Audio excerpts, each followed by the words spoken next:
Hello everyone, मैं हूं जयेश राजगुर और स्वागत है आप सभी का इस नए इंटरेस्टिंग यूट्यूब वीडियो में। दोस्तों, हम पढ़ रहे हैं 11th स्टैंडर्ड का economics new syllabus chapter number 1 basic concepts in economics. जी हाँ दोस्तों, basic concepts in economics commerce stream का सबसे महत्वपूर्ण सब्जेक्ट इकोनॉमिक्स। जी हाँ दोस्तों, ग्रेजुएशन पोस्ट ग्रेजुएशन लेवल तक इकोनॉमिक्स सब्जेक्ट आपको हमेशा साथ देने वाला है और इसीलिए जरूरी है कि आप बेसिक कॉन्सेप्ट से शुरुआत करें और इसीलिए 11th स्टैंडर्ड में बेस को सीखना ही तो बहुत जरूरी है, बेस बनाना ही तो बहुत जरूरी है और इसीलिए बेसिक कॉन्सेप्ट्स के साथ हम आगे बढ़ रहे हैं। दोस्तों, पिछले कुछ 4-5 वीडियोस में हमने माइक्रो इकोनॉमिक्स के बेसिक कॉन्सेप्ट्स देखे। आज के इस वीडियो में हम आगे बढ़ते हुए मैक्रो इकोनॉमिक्स के अलग अलग कॉन्सेप्ट्स को समझने वाले हैं। अगर आप इस चैनल पर नए हैं तो इसे जरूर सब्सक्राइब कीजिए, बेल आइकन दबाइए, क्योंकि यहां पर आपको इकोनॉमिक्स, OCM और इंफॉर्मेशन टेक्नोलॉजी के लगातार वीडियोस मिलते रहेंगे। चलिए दोस्तों, आज के वीडियो को शुरू करते हैं। बेसिक कॉन्सेप्ट्स इन इकोनॉमिक्स में अब तक हमने दोस्तों, अगर मैं क्विक रिकैप करूं तो want, goods and services, utility, value,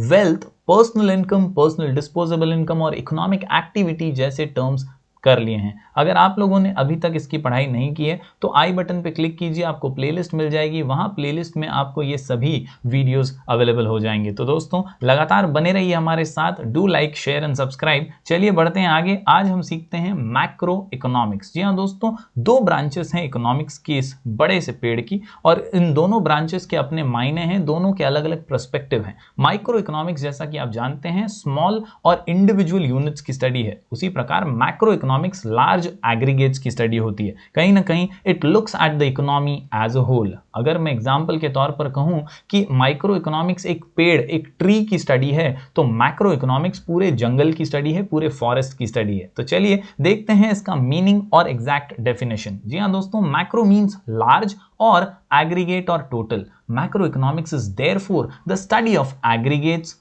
covering the entire economy, यानी ये पूरे इकोनॉमी को स्टडी करता है, सिर्फ एक को नहीं, इंडिविजुअल को नहीं, ये एग्रीगेट्स यानी टोटल्स की स्टडी करता है। सच एज टोटल एम्प्लॉयमेंट, यानी एक का एम्प्लॉयमेंट नहीं, पूरे देश का टोटल एम्प्लॉयमेंट। साथ ही साथ नेशनल इनकम, यानी इंडिविजुअल एक का इनकम नहीं, एक व्यक्ति का इनकम नहीं, पूरे देश का नेशनल इनकम। साथ ही साथ national output, total investment, total savings, total consumption, aggregate supply, aggregate demand, general price level. आप इन सभी शब्दों में कॉमन चीज देख सकते हैं दोस्तों, टोटल, एग्रीगेट, नेशनल। यानी कहीं ना कहीं माइक्रो की तरह ये इंडिविजुअल स्टडी नहीं है, ये एग्रीगेट स्टडी है, यानी टोटल यानी सब की स्टडी है। बेसिकली दोस्तों, माइक्रो एक का स्टडी है और मैक्रो अनेक का स्टडी है। जी हाँ दोस्तों, अगर केनेथ बोल्डिंग, महान इकोनॉमिस्ट के डेफिनेशन की बात करें तो वो कहते हैं macroeconomics deals not with individual quantities as such but with aggregates of these quantities. यानी अगर हम सेविंग की बात करें तो माइक्रो इकोनॉमिक्स इंडिविजुअल सेविंग की बात करेगा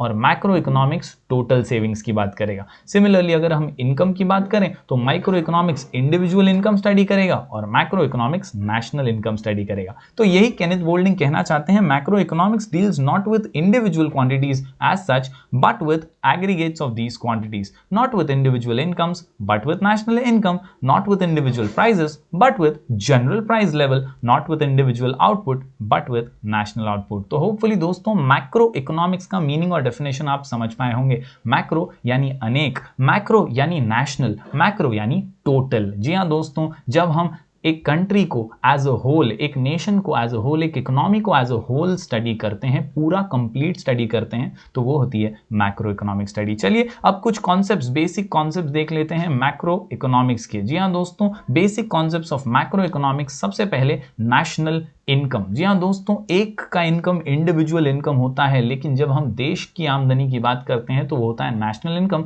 और वो गुड्स और सर्विसेज कितने प्रोड्यूस हो रहे हैं एक पर्टिकुलर ईयर में, उससे ही अंदाजा लगाया जा सकता है। जी हाँ दोस्तों, how much does a country produce, उसके टोटल आउटपुट से ही उसकी नेशनल इनकम का अंदाजा लगाया जा सकता है। और इसीलिए in the economic sense, economics की भाषा में, national income is the aggregate monetary value. जी हाँ दोस्तों, एग्रीगेट यानी टोटल, मॉनिटरी यानी पैसों से जुड़ा हुआ, monetary value of all final goods and services produced in an economy during a year. आपने जीडीपी जैसे शब्दों का इस्तेमाल काफी बार न्यूज में सुना होगा। ये ग्रॉस डोमेस्टिक प्रोडक्ट होता है दोस्तों, जो फाइनली दोस्तों यही नेशनल इनकम का एस्टिमेट लगाने में बहुत मदद करता है। और कहीं ना कहीं जितने भी गुड्स एंड सर्विसेज हमारे देश में एक साल में प्रोड्यूस होते हैं, उसी का एग्रीगेट, उसी का टोटल नेशनल इनकम होता है। अगर डेफिनेशन नेशनल इनकम कमेटी का देखें तो नेशनल इनकम कमेटी कहती है A national estimate measures the volume of commodities, यानी कितनी commodities हमने प्रोड्यूस की हैं, and services turned out during a given period counted without duplication, यानी दो बार किसी भी क्वांटिटी को काउंट नहीं करना है, सिर्फ फिनिश्ड प्रोडक्ट यानी फाइनल प्रोडक्ट को काउंट करना है, ताकि डबल काउंटिंग ना हो, मिस्टेक्स ना हो और नेशनल इनकम ज्यादा ना दिखाई दे।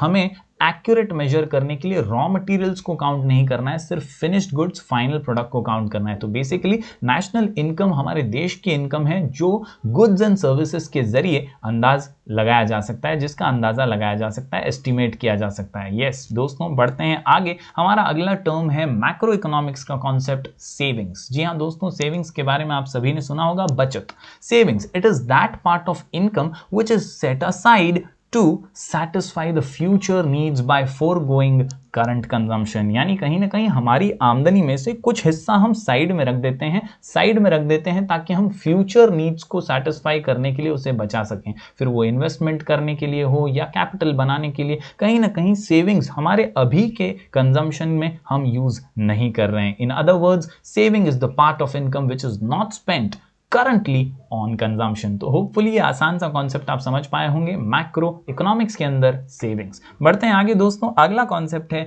इन्वेस्टमेंट। आसान सा कॉन्सेप्ट, इन्वेस्टमेंट यानी हम कहीं निवेश कर रहे हैं। It refers to the creation of capital assets. मेरी फैक्ट्री थी, मैंने उसके लिए कोई मशीनरी खरीदा, वो मशीनरी मेरा इन्वेस्टमेंट है क्योंकि वो सालों साल चलने वाला है। इसी प्रकार दोस्तों, it refers to creation of capital assets through mobilisation of savings. जी हाँ दोस्तों, मैंने बचत करके जो पैसा बचाया था, जो मेरी सेविंग्स थी, उसी सेविंग से तो मैं इन्वेस्ट करूंगा, उसी को तो मैं यूज करूंगा। Example, machinery, equipment etcetera. तो इस प्रकार दोस्तों एक और टर्म मैक्रो इकोनॉमिक्स का दोस्तों, इन्वेस्टमेंट। दोस्तों बढ़ते हैं अगले टर्म की ओर, इसका नाम है ट्रेड साइकिल। जी हाँ दोस्तों, बिजनेस में उतार चढ़ाव आते रहते हैं, इकोनॉमी में भी उतार चढ़ाव एक्टिविटीज में आते रहते हैं। फिर वो प्रोडक्शन हो, कंजम्पशन हो, एक्सचेंज हो या डिस्ट्रीब्यूशन, हर एक्टिविटी में कहीं ना कहीं उतार चढ़ाव आते हैं। इन्हीं अप्स एंड डाउन्स को हम कहते हैं ट्रेड साइकिल। जी हाँ दोस्तों, trade cycles are the fluctuations in business. They are ups and downs in the overall economic activities. Ups and downs means fluctuations caused by inflation and depression respectively. ये दो ऐसे कारण हैं जिनकी वजह से ये ups and downs आते हैं, इन्फ्लेशन और डिप्रेशन। चलिए इन दोनों को समझते हैं। Inflation is a continuous rise in general price level. जब लगातार प्राइस लेवल बढ़ते हैं, कमोडिटीज के, सर्विसेज के दाम बढ़ते रहते हैं, तो उस माहौल को हम इन्फ्लेशन कहते हैं। इससे भी बहुत ज्यादा फ्लक्चुएशन ट्रेड में देखे जाते हैं। साथ ही साथ अगर डिप्रेशन की बात करें दोस्तों, तो it is a continuous fall in overall prices. आप समझ सकते हैं इन्फ्लेशन और डिप्रेशन एक दूसरे के विपरीत है, अपोजिट है। इन्फ्लेशन में कंटिन्यूअस राइज है जनरल प्राइस लेवल में, और डिप्रेशन में कंटिन्यूअस फॉल है in overall prices and lowering down of economic activity in general. यानी कहीं ना कहीं प्रोडक्शन कम हो जाना, अचानक से एक्सचेंज का कम हो जाना, डिस्ट्रीब्यूशन कम हो जाना, ये डिप्रेशन की ओर लेकर जाता है। जी हाँ दोस्तों, तो इस प्रकार ट्रेड साइकिल आप समझ पा रहे होंगे बिजनेस में आने वाले फ्लक्चुएशंस। बढ़ते हैं आगे दोस्तों, अगला कॉन्सेप्ट है basic concepts of macro economics में economic growth and economic development. दोनों बहुत महत्वपूर्ण है दोस्तों। ग्रोथ और डेवलपमेंट सुनने में सिमिलर समझ में आते हैं, ऐसा लगता है दोनों सेम ही तो है, ग्रोथ, डेवलपमेंट, विकास विकास विकास। लेकिन कहीं ना कहीं दोनों में इकोनॉमिक डिफरेंस है, दोनों में स्लाइट डिफरेंस है, और उसी को हमें आज समझना है। इकोनॉमिक ग्रोथ, याद रखिए, ये क्वांटिटेटिव डायमेंशन होता है, और इकोनॉमिक डेवलपमेंट ये क्वालिटेटिव इन डायमेंशन होता है। जी हाँ दोस्तों, क्या है ये, चलिए बारीकी से समझते हैं। The term economic growth has quantitative dimension. In simple words, economic growth means an increase in real national income. जब देश की रियल नेशनल इनकम में बढ़ोतरी होती है तो उसे हम कहते हैं दोस्तों इकोनॉमिक ग्रोथ, जी हाँ दोस्तों, लंबे अरसे में जब हमारा रियल नेशनल इनकम बढ़ता है तो उसे ग्रोथ कहा जाता है। ये क्वांटिटेटिव ग्रोथ होता है। साथ ही साथ अगर डेवलपमेंट की बात करें तो ग्रोथ प्लस प्रोग्रेसिव चेंजेस। याद रखिए दोस्तों, कोई पूछे डेवलपमेंट क्या है तो डेवलपमेंट है growth plus progressive changes. Growth plus progressive changes यानी